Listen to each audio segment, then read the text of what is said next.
El avión de la Bella Durmiente. Era bella, elástica, con una piel tierna del color del pan y los ojos de almendras verdes.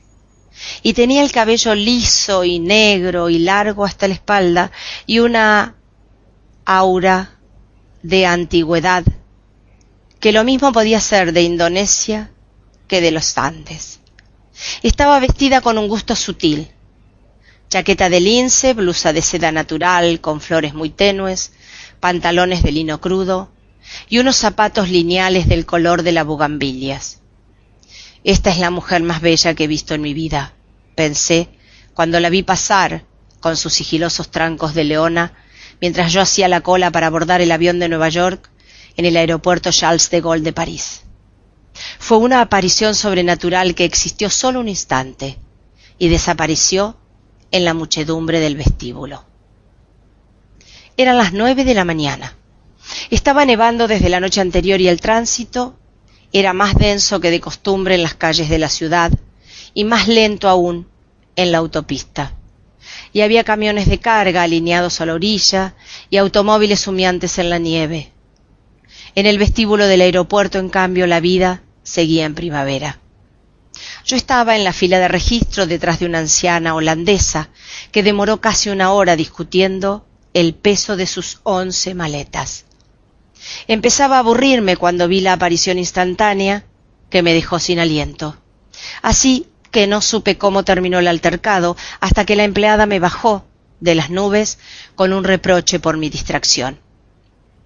A modo de disculpa le pregunté si creía en los amores a primera vista. «Claro que sí», me dijo. «Los imposibles son los otros». Siguió con la vista fija en la pantalla de la computadora y me preguntó qué asiento prefería, ¿fumar o no fumar? «Me da lo mismo», le dije con toda intención, «siempre que no sea al lado de las 11 maletas».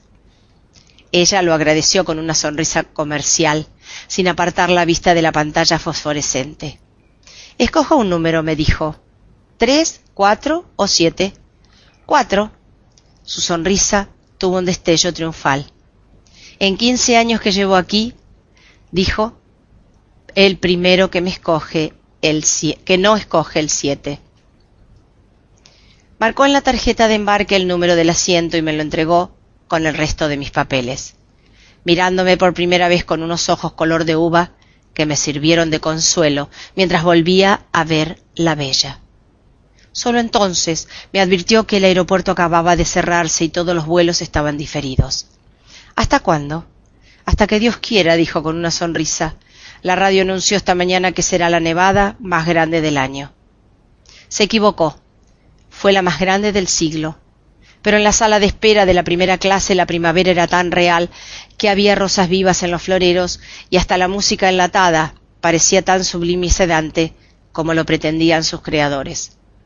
De pronto se me ocurrió que aquel era un refugio adecuado para la bella y la busqué en los otros salones, estremecido por mi propia audacia.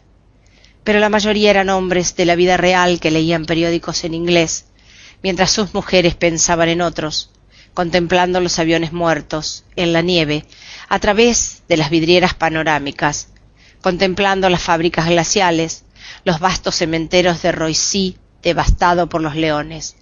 Después del mediodía no había un espacio disponible y el calor se había vuelto tan insoportable que escapé para respirar. Afuera encontré un espectáculo sobrecogedor. Gentes de toda ley habían desbordado las salas de espera y estaban acampadas en los corredores sofocantes y aún en las escaleras, tendidas por los suelos con sus animales y sus niños y sus enseres de viaje, pues también la comunicación con la ciudad estaba interrumpida, y el palacio de plástico transparente parecía una inmensa cápsula espacial varada en la tormenta. No pude evitar la idea de que también la bella debía estar en algún lugar en medio de aquellas hordas mansas, y esa fantasía me infundió nuevos ánimos para esperar. A la hora del almuerzo habíamos asumido nuestra conciencia de náufragos. Las colas se hicieron interminables frente a los 7 restaurantes, las cafeterías, los bares atestados y en menos de 3 horas tuvieron que cerrarlos, porque no había nada que comer ni beber. Los niños, que por un momento parecían ser todos los del mundo, se pusieron a llorar al mismo tiempo y empezó a levantarse de la muchedumbre un olor de rebaño. Era el tiempo de los instintos.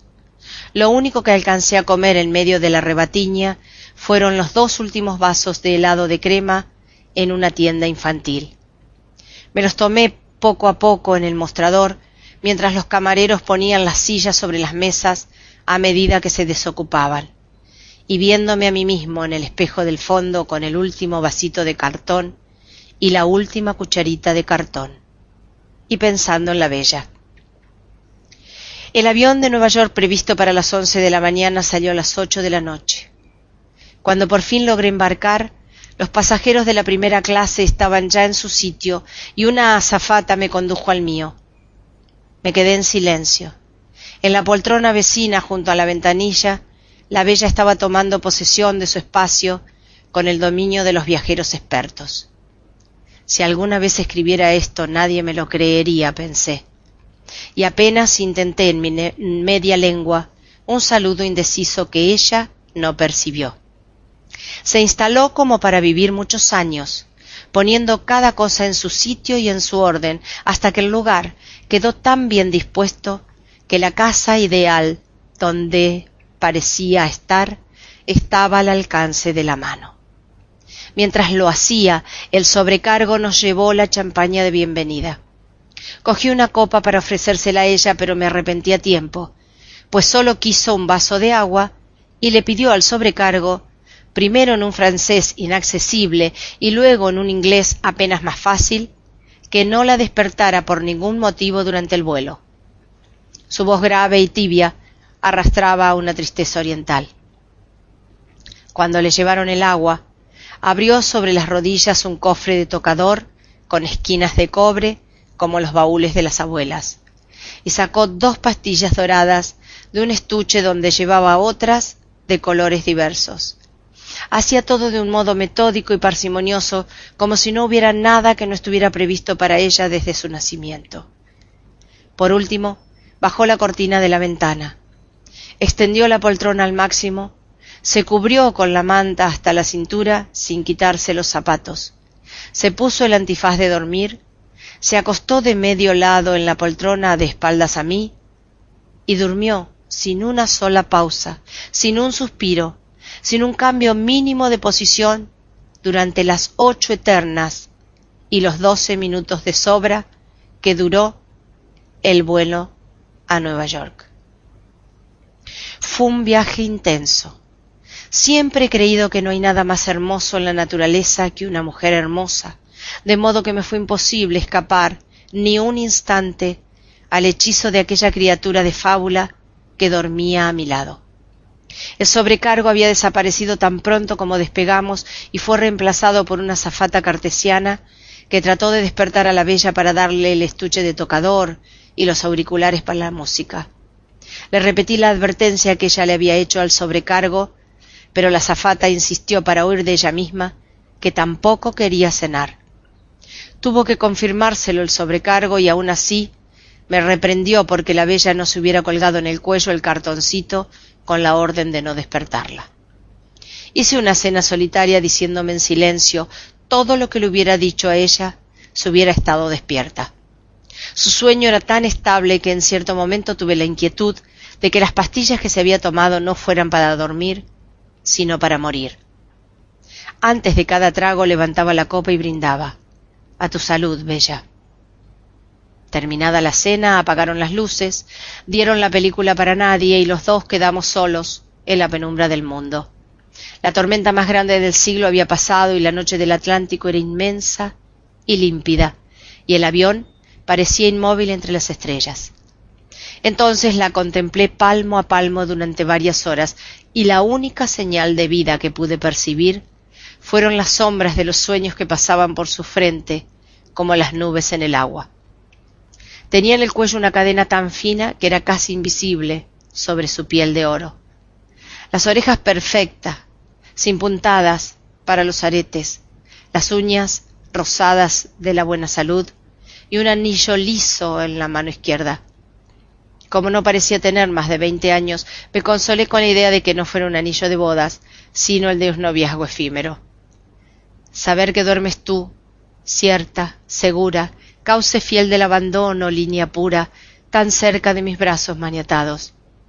Pensé, repitiendo en la cresta de espumas de champaña el soneto magistral de Gerardo Diego.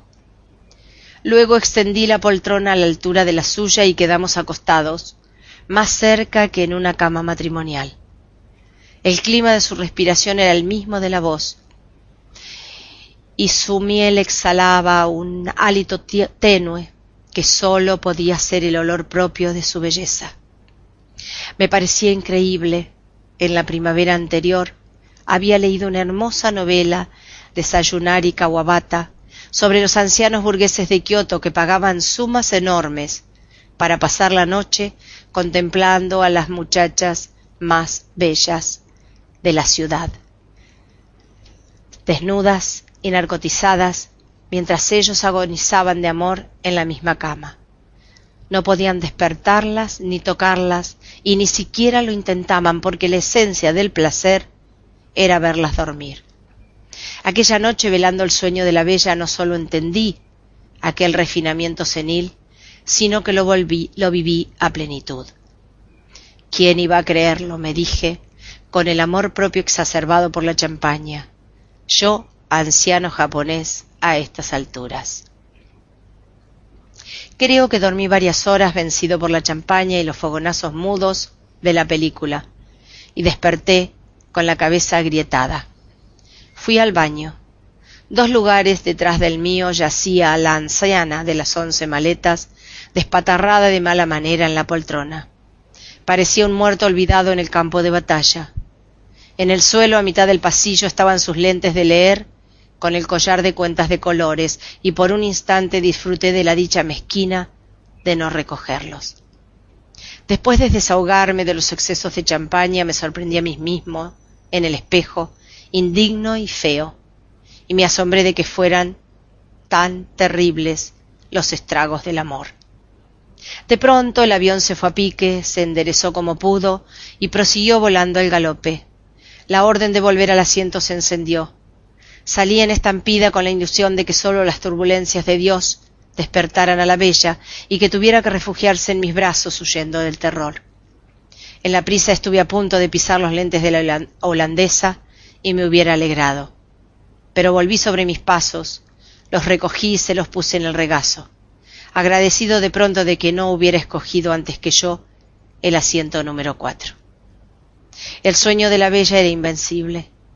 Cuando el avión se estabilizó tuve que resistir la tentación de sacudirla con cualquier pretexto, porque lo único que deseaba en aquella última hora de vuelo era verla despierta, aunque fuera enfurecida, para que yo pudiera recobrar mi libertad y tal vez mi juventud. Pero no fui capaz. Carajo, me dije, con un gran desprecio. ¿Por qué no nací Tauro? Despertó sin ayuda en el instante en que se encendieron los anuncios del aterrizaje y estaba tan bella y lozana como si hubiera dormido en un rosal. Solo entonces caí en la cuenta de que los vecinos de asiento en los aviones, igual que los matrimonios viejos, no se dan los buenos días al despertar. Tampoco ella. Se quitó el antifaz, abrió los ojos radiantes, enderezó la poltrona, tiró a un lado la manta, se sacudió las crines que se peinaban solas con su propio peso, volvió a ponerse el cofre en las rodillas y se hizo un maquillaje rápido y superfluo que le alcanzó justo para no mirarse y para no mirarme hasta que la puerta se abrió. Entonces se puso la chaqueta de lince, pasó casi por encima de mí con una disculpa convencional en castellano puro de las Américas y se fue sin despedirse siquiera, sin agradecerme al menos lo mucho que hice por nuestra noche feliz, y desapareció hasta el sol de hoy en la Amazonia de Nueva York. Junio 1982.